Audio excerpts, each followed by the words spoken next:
Okay, here we go. Lonely Lake Monster, Chapter 7, Take 2. Apparently my voice cut out last time. I don't know what happened, so let's try it again. Chapter 7, Snacks for Humans. Mr. Tabby smoothed the front of his plaid vest.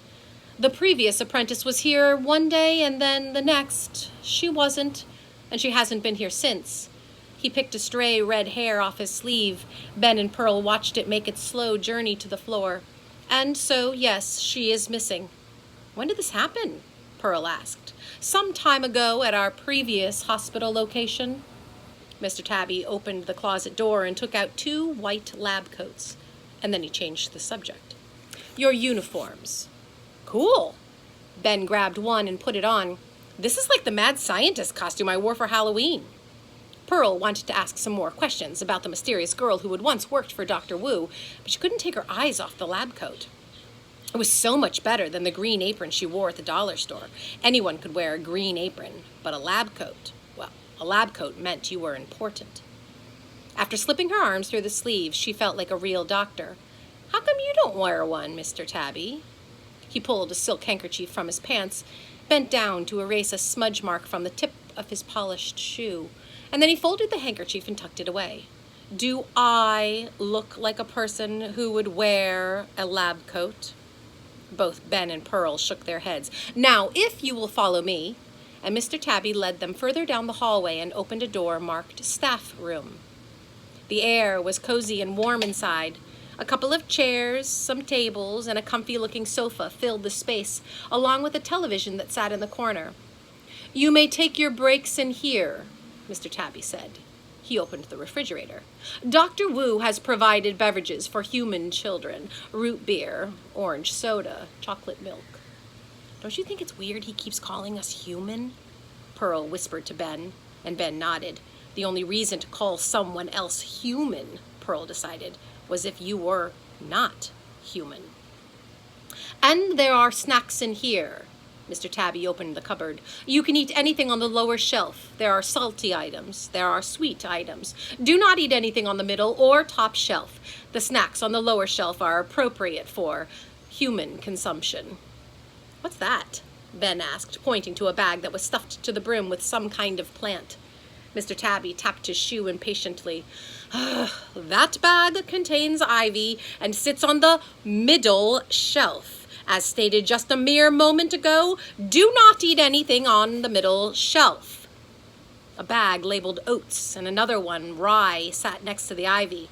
Why would we want to eat that stuff? Pearl asked. Mr. Tabby raised his eyebrows.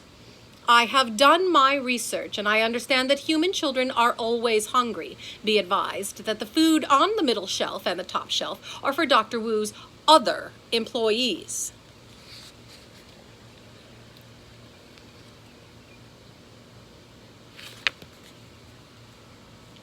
Who eats ivy, oats, and rye? Pearl wondered. She opened her mouth to ask that exact question when the nasal voice sounded on the wall speaker. New patient arrival. Mr. Tabby to the identification room. Duty calls, Mr. Tabby said as he quickly closed the cupboard.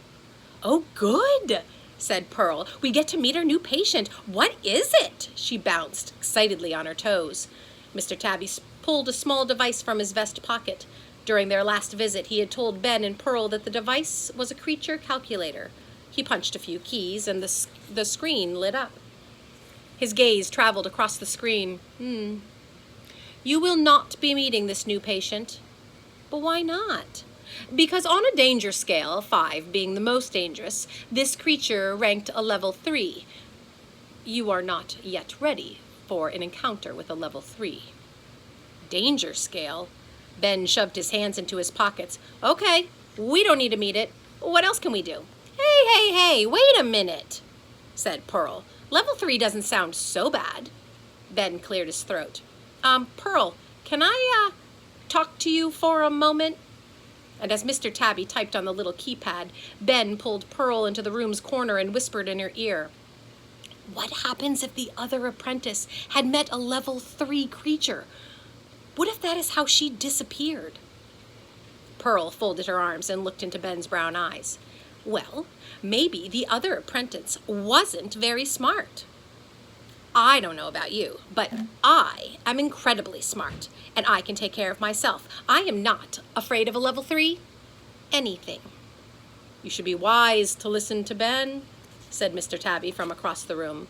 You will need further training before you are able to meet creatures of that rank above a level 2. Ugh, drat, Pearl grumbled, and then she stuck out her lower lip. And you would be wise to avoid this particular creature because he does not like humans. Mr. Tabby tucked the calculator into his vest pocket.